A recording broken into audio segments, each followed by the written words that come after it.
শাশুড়ি মার সামনে চায়ের কাপটা দিতেই মা থু করে মাটিতে ফেলে দিলেন। তখনই আমাকে বলে উঠলেন, সামান্য চা বানাতে জানো না?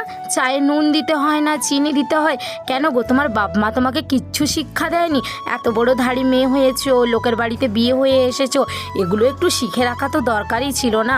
মা, চাটা না আমি বানাইনি, চাটা বানিয়েছে আপনার মেয়ে, মানে হচ্ছেন আমার ননদ। আচ্ছা, ও একটু ভুলভাল হতেই পারে, সদ্য সদ্য বিয়ে হয়েছে তো তাই। মা, আমারও তো সদ্য বিয়ে হয়েছে, আমাকে না হয় আমার মা বাবা কিছু শেখায়নি, তা বলি কি আপনিও কিছু শেখাননি ওকে? থাক, অনেক হয়েছে, অসব তর্কাতর্কি ছাড়ো। দেখি নিমকিগুলো খেয়ে দেখি তো, খুব মুচমুচে দেখাচ্ছে আমার মেয়ে, কেমন বানিয়েছে? কি কুড়কুড়ে, কি মুচমুচে, দারুণ বানিয়েছিস মা, এত সুন্দর শিখিয়েছি বলে না কথা। ননদ পাশের থেকে এসে বলে, মা ওগুলো বৌদি বানিয়েছে, ওগুলো আমি নয়। শাশুড়ি মার সামনে চায়ের কাপটা দিতেই মা থু করে মাটিতে ফেলে দিলেন। তখনই আমাকে বলে উঠলেন, সামান্য চা